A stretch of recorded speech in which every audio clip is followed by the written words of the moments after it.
अस्सलाम वालेकुम नाज़रीन, उम्मीद है आप सब खैरियत से होंगे। ज़िंदगी की मसरूफ़ियात में कुछ दिनों के लिए कहानी का सिलसिला मुनक़ता हुआ। आज हमने कहानियों का जो सिलसिला वहाँ से छोड़ा था, आज फिर वहीं से शुरू करते हैं। आज की कहानी का उन्वान है रोशनी का सफ़र। जैसा कि आप सब जानते हैं कि रोशनी हमारे तहज़ीबी एक ख़ास इस्तारा रखती है, जिसके मायने इल्म है और इल्म हमारी मीरास है। इसी रोशनी के सफ़र के पैगाम को कहानी के अंदाज़ में पेश करने की ये कोशिश है। उम्मीद है आप लोगों को पसंद आएगी। कहानी शुरू करते हैं। मैं दरिया की बेटी हूँ, मुझे ज़मीन में भी गाड़ोगे तो मैं किसी और तरफ से रास्ता बना लूँगी। तू दरिया की बेटी नहीं, बदनामी है। घर के अंदर बैठ, शीदू ने सम्मी को दरवाजे के अंदर धक्का देते हुए कहा और ज़ोर से दोनों पट बंद करके बाहर से कुंडा लगा दिया। माँ एक कोने में कीकरी की नाकाफ़ी छाँव में बैठी हैरान आंखों से दोनों बहन भाई की लड़ाई देख रही थी। शीदू ज़ोर से माँ के करीब आकर धाड़ा तो वो और भी सहम गई। ये नहीं जाएगी किसी स्कूल, सारी पंचायत का फ़ैसला है। अब अगर ये घर ना बैठी तो बिरादरी से बाहर समझो अम्मा, फिर कर लेना इस मुँह ज़ोर घोड़ी की शादी। फ़िक्रे के आखिरी अल्फाज उसने चबाते हुए अपना मुंह उसी बंद दरवाजे की तरफ कर लिया जिसके पीछे से मुसलसल मज़ाहमत जारी थी। वो ज़ोर ज़ोर से दरवाजे को हिला हिला कर कह रही थी, कोई गुनाह तो नहीं किया, स्कूल ही गई हूँ ना। मुंह बंद रख अपना। अम्मा संभाल इसको वरना मेरा हाथ उठ जाएगा। लड़कियां बेशरम हो जाती हैं, ये भाग जाएगी किसी के साथ। माँ ने पोपले मुंह में कुछ बुड़बुड़ाते हुए कहा, लेकिन उसके कानों की लवों को तौबा के अंदाज में छूने से अंदाज़ा लगाया जा सकता था कि वो कोई अस्तगफार का कलमा ही कह रही है। अब अंदर से सम्मी की आवाज़ किवाड़ों को चीरती हुई बाहर आई। चाचा फजलदीन की बेटी भाग गई, वो चिट्टी अनपढ़ थी, वो स्कूल तो नहीं जाती थी। शीदू खुद को पसपा होते देखकर घर से बाहर निकल गया। अम्मा उसको कमरे से निकाला तो मेरा मरा मुँह देखेगी। शाम का अंधेरा गहरा होने लगा था। यूँ तो हैदराबाद की हवाएं अपने अंदर एक फरहत रखती हैं, लेकिन आज शायद वो भी कुछ रूठी रूठी सी दिखाई देती थी। कमरे में हब्स बढ़ रहा था, लेकिन सम्मी भी अपनी ज़िद पर अड़ी थी। माँ ने पानी पूछा मगर खामोशी छाई रही, फिर खाने का पूछा तो कोई आवाज़ नहीं। अब माँ के दिल में वसवसों ने जाला बुनना शुरू कर दिया। सम्मी, ओ सम्मी। अब माँ ने बेटे की कसम को एक तरफ रखते हुए बेचैन होकर दरवाज़ा खोल दिया। एकदम एक ह्योला सा चादर में लिपटा कमरे के मलगजे अंधेरे का फ़ायदा उठाते हुए एक जनाटे से गायब हो गया। माँ फटी फटी आंखों से इस अचानक वाक़ये के सामने संभलने की कोशिश कर रही थी कि सेहन से दौड़ते दौड़ते पलट कर सम्मी ने कहा, अम्मा मैं दादी लीला के घर जा रही हूँ, अदा को भी उधर ही भेज देना। घर के सेहन में 2 कुर्सियाँ रखी थीं। सामने एक तिपाई पर पानी का जग बड़े सलीके से ढका रखा था। 2 चारपाइयों पर रंगीन रिलियाँ बिछी थीं। एक आराम कुर्सी पर सफ़ेद बालों वाली एक नूरानी सूरत लिए दादी लीला किसी गहरी सोच में गर्क बैठी थी। सम्मी 5 चारपाई की पाइंती पर बैठी हर चाप पर दहल जाती। वो जिस मुतवक्के सूरत हाल की तैयारी किए बैठी थी वही हुआ। सम्मी के 2 चाचे और शीदू खंगारते हुए अंदर आ गए। उसने मखसूस अंदाज में हाथ बांधते हुए एक दूसरे को सलाम और दुआ किया।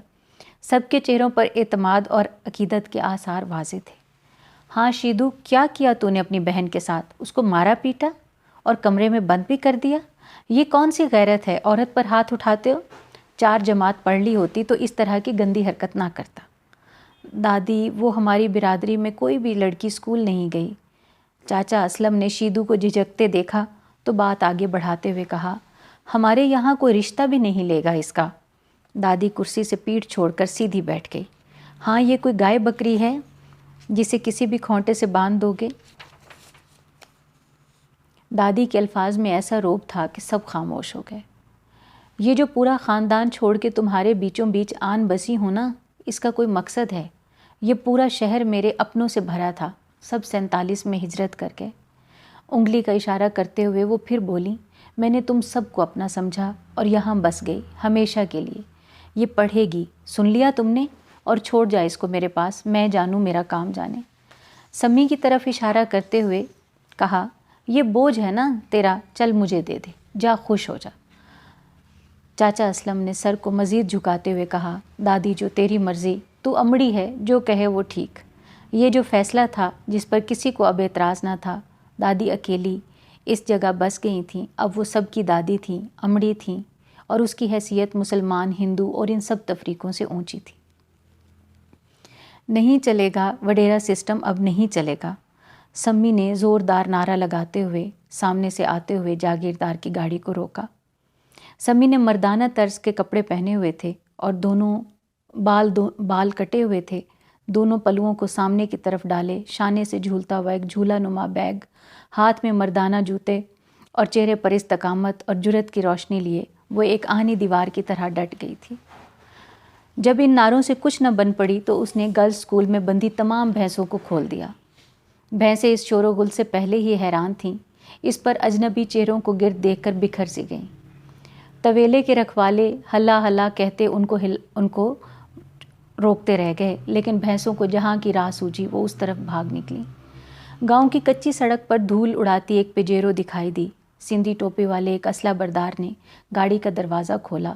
دھول اب تھک کر بیٹھ رہی تھی کہ دولت کی طاقت میں بدمست ہاتھی کی طرح جھولتا ہوا ایک شخص برآمد ہوا اور دھاڑتے ہوئے کہا، دفع ہو جاؤ یہاں سے، ورنہ ابھی پولیس بلا لوں گا، پھر ساری عقل ٹھکانے آ جائے گی۔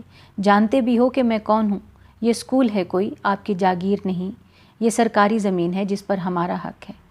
وڈیرے نے مڑ کر دیکھا، ایک وین میں کسی ٹی وی چینل کے لوگ اس ساری گفتگو کو ریکارڈ کر رہے تھے۔ ایک لمبی ہوں جس میں دھمکی کی گونج صاف سنائی دے رہی تھی کہتا ہوا وہ واپس اپنی گاڑی میں بیٹھا اور چلا گیا۔ ان تمام مظاہرین نے اسکول کو دھونا صاف کرنا شروع کیا اور کچھ ہی دیر میں یہ خبر ایک سٹوری بن کر ہر گوشے اور ہر کریے میں دیکھی جا رہی تھی۔ آج پھر شام صحن میں چارپائیاں بچھی تھیں، 2 کرسیاں اور ایک آرام کرسی جس میں دادی لیلا دھنسی بیٹھی تھیں۔ 16 برس بیت چکے تھے۔ دادی کا چہرہ اسی طرح روشن اور شفیق تھا۔ 2 چارپائیوں پر رلیاں بچھی تھیں، ایک پر تھانے دار بیٹھا اور ایک پر وہی وڈیرا اور ایک کرسی پر سمی بیٹھی تھی۔ دادی آپ اس معاملے سے دور رہیں، ہم آپ کی بہت عزت کرتے ہیں، لیکن یہ معاملہ اور ہے۔ اس لڑکی کے ہاسٹل کے کمرے سے اسلحہ برآمد ہوا ہے، یہ کسی طرح کی تنظیم سازی کر رہی ہے، ہمیں اسے گرفتار کرنا ہوگا۔ سمی نے ایک دم پلٹ کر کہا، پیٹھ پر وار کرنے والے، تم لوگ میرے کمرے میں اسلحہ خود رکھتے ہو، خود تلاشی لیتے ہو اور اسے ٹی وی پر بھی دکھا دیا، تم کوئی فلم یا ڈرامہ کیوں نہیں لکھتے؟ دادی نے سمی کا ہاتھ پکڑا اور روشنی کا راستہ دکھایا تھا۔ اس نے پولیس کو روکا ہوا ہے، ورنہ اب کیا کیا ہو چکا ہوتا۔ پولیس والے نے سردار کی طرف اشارہ کرتے ہوئے کہا، تم اسکول خالی کرو گے چاہے مجھے جیل بھی جانا پڑے۔ کون سا اسکول جس میں بھوت ناچتے ہیں؟ کوئی لڑکی اسکول آتی ہی نہیں، کوئی استانی وہاں ٹکتی نہیں، تم 10 لڑکیاں بھی لے آؤ تو میں اسکول چھوڑ دوں گا۔ دادی لیلا نے گہری خاموشی کا نقاب اتارتے ہوئے کسی گہری سوچ کے ساتھ کہا، کل 10 نہیں 100 لڑکیاں لاؤں گی، اور استانی بھی، تم بس اپنی بات پر قائم رہنا۔ گوٹھ کے باقی لوگوں کے سامنے سائیں اللہ وسایو حامی بھر چکا تھا، اب بات ختم ہو گئی، سب چلے گئے۔ سمی تم گھر سے نہیں نکلو گی، پولیس میرے گھر میں تمہیں ہاتھ نہیں لگا سکتی، میں اس معاملے کو خود ہی دیکھتی ہوں، دادی نے حکمی انداز میں کہا، اور وہ دوبارہ سر کرسی کی پشت سے ٹکا کر بیٹھ گئی۔ رات بھر سمی کھلے آسمان کے نیچے برابر والی چارپائی پر سوئی ہوئی دادی کی طرف کنکھیوں سے دیکھتی رہی کہ صبح کیا ہونے والا ہے، آخر دادی کا اطمینان کیا کہتا ہے، شیدو ان سے رسوئی میں آ کر کیا کہہ رہا تھا۔ خیر صبح تک 100 لڑکیاں کہاں سے آئیں گی؟ دادی نے کس طرح کا فیصلہ کر لیا؟ سوچتے ہوئے کب نیند غالب آ گئی پتہ ہی نہیں چلا۔ روشنی کی پہلی کرن کے ساتھ ہی سمی کی آنکھ کھل گئی۔ دادی اب بھی اطمینان سے بیٹھی بھجن پڑھ رہی تھی۔ میں نے چھوٹی سی دیوار سے باہر جھانک کر دیکھا تو دور دور سے پگڈنڈیوں پر لڑکیاں اپنے سے بڑی چادریں سنبھالتی اسکول کی طرف رواں تھیں۔ دادی او دادی کمال ہو گیا، باہر تو دیکھیں کیا ہوا، یہ کیسے ہوا؟ سمی بے ساختہ دادی سے لپٹ گئی۔ میں اب چل پھر نہیں سکتی تو کیا ہوا؟ سندھ کی مٹی میں شاہ کا اثر باقی ہے۔ میں نے شیدو کے ہاتھ اپنی چادر کو سندیس بنا کر بھیجا تھا، اور یہ مٹی چادر اور 4 دیواری کا بھرم رکھنا جانتی ہے۔ بہت شکریہ۔